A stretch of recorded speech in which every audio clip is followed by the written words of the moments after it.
Today we're going over chapter 1.2 and 1.3, angles and definitions. The learning target is I will explore concepts of congruence, find angles, and create definitions. Your success criteria is I can understand the symbols for marking figures and define special angle relationships. For our entry task, we're going to start by refreshing on what we did yesterday with finding the midpoint. So I'd like you to find the midpoint of -4, -5, and 2, -11.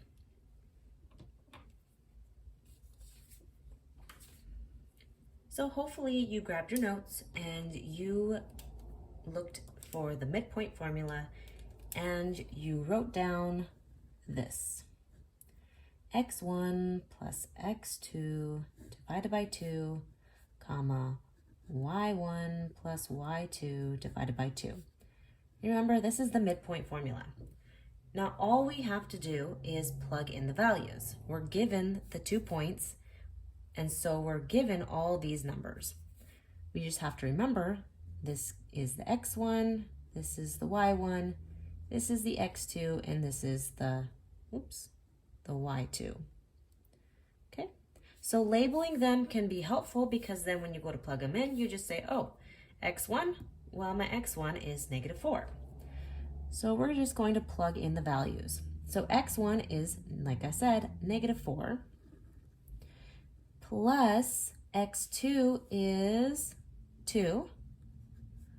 We're going to divide that by 2, and then we're going to find the y1, and I labeled -5 as my y1. Then we're going to add the y2, which is the -11.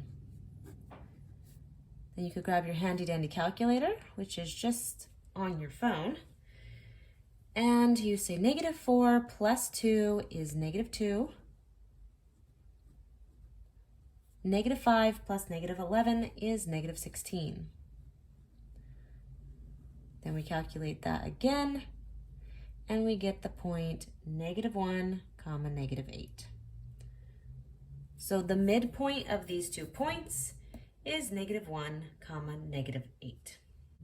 Now we're going to look at some vocabulary.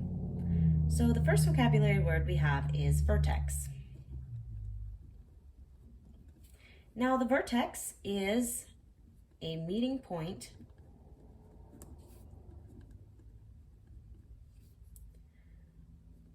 of 2 lines that form an angle. For example,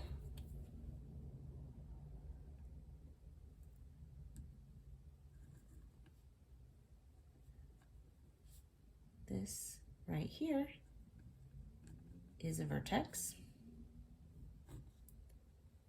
This is also a vertex.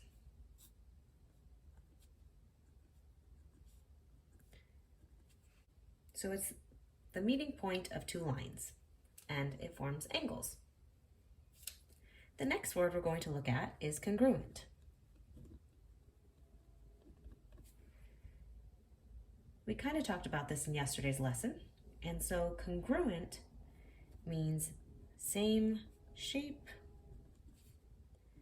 and size.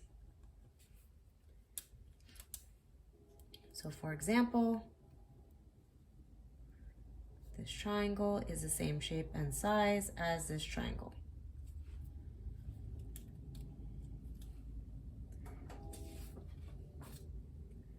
Our next word is right angle.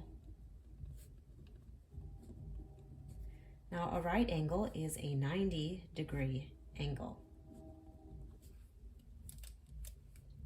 And it looks like this.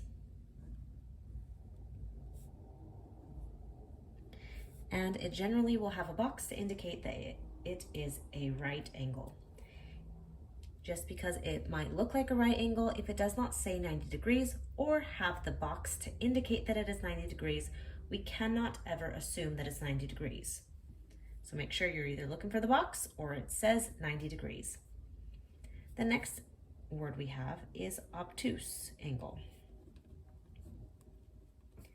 Now, an obtuse angle is an angle greater than 90 degrees. For example, this angle. Notice it's opened wider than the 90-degree angle, so it's obtuse. The next vocabulary word we have is acute angle. Now, if an obtuse angle is greater than 90 degrees, then I'm sure you can guess what an acute angle is. It's an angle less than 90 degrees. So, for example, something like this. Notice that it is smaller than the 90-degree angle, so it's acute.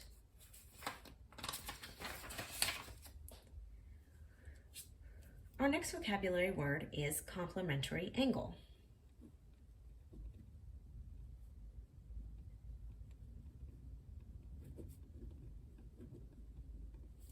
And complementary angles, are angles that add to 90 degrees. So, for example,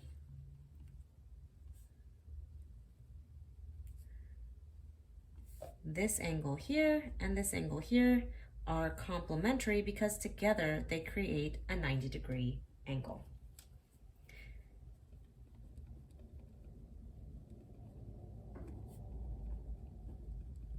The next word we have is supplementary angles. Now, supplementary angles are angles that add to 180 degrees.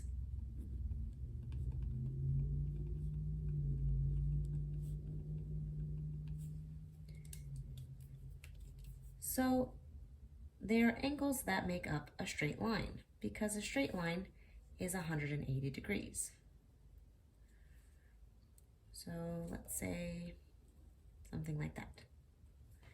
Right, so this angle and this angle, because it's on a straight line, make 180 degrees when you add them together, and these are called supplementary angles. The next vocabulary word we have is linear pairs. Now, linear pairs are like supplementary angles, and it is two angles that add to 180 degrees. So again, this is a great example for linear pairs as well. The next word we have is vertical angles.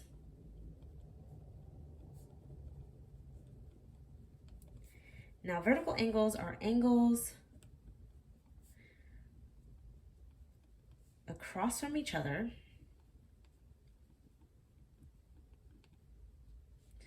that are congruent.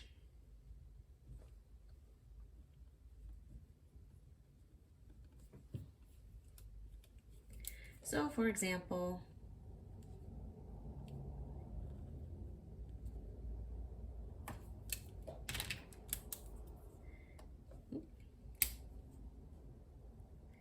this angle is congruent to this angle because they are across from each other, so they are vertical angles.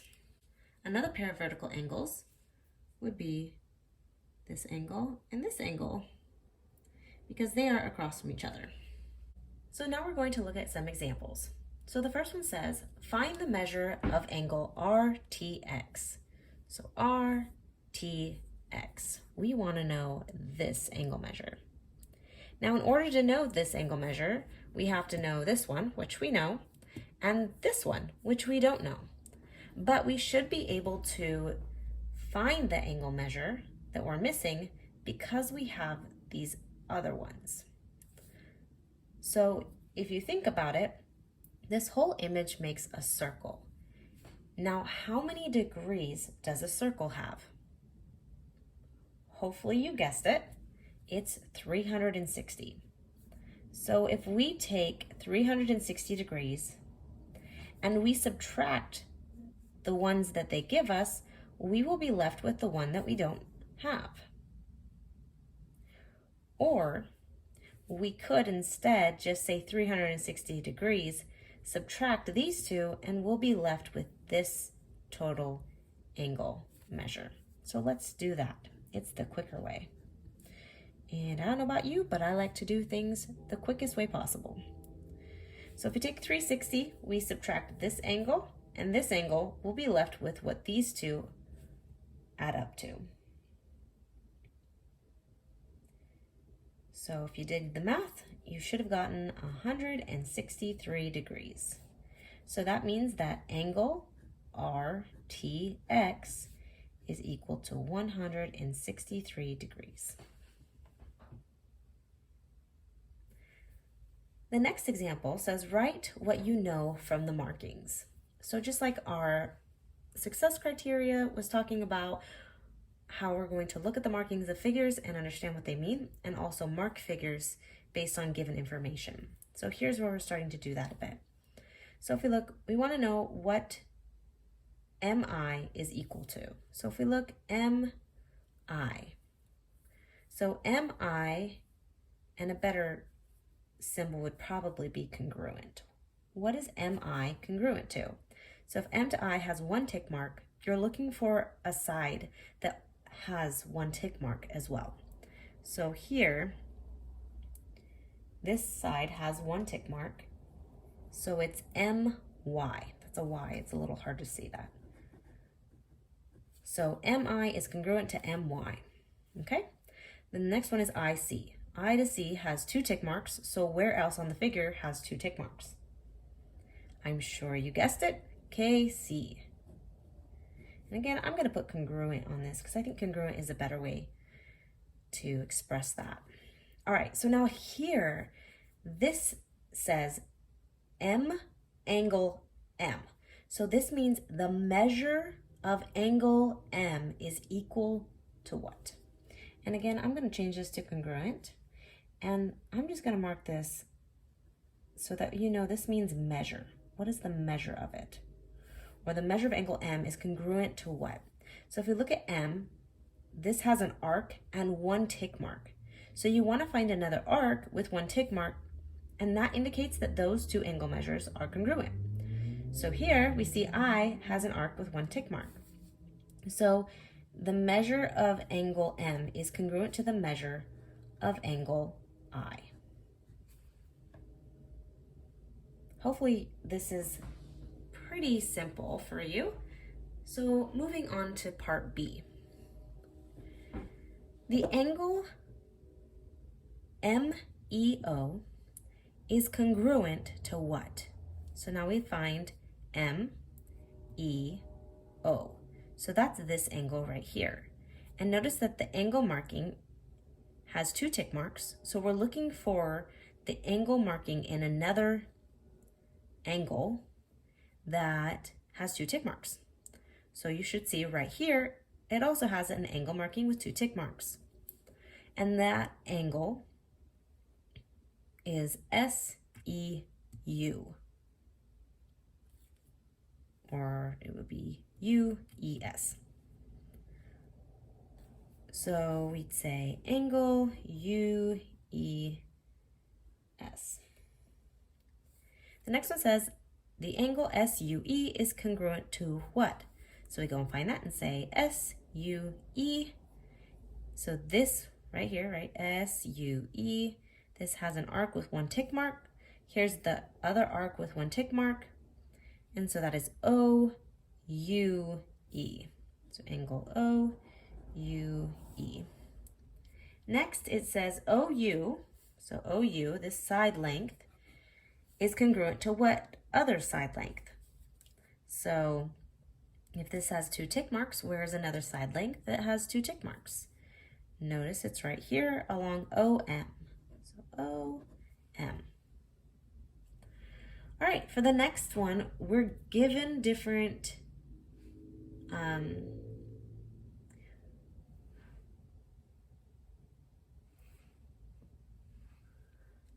all right, for the next section, we are going to take what they have given us and we're going to mark the images with those different markings. So the first part on A says TH equals 6. So we're going to go TH, this side length is 6. Then it says the measure of THO is 90 degrees. THO. O, so this measure right here. So if you're looking at an angle, the angle they're talking about sits inside the middle letter, okay? So the angle of 90 degrees sits in the H. So THO is the angle that's created, and it sits right here, okay?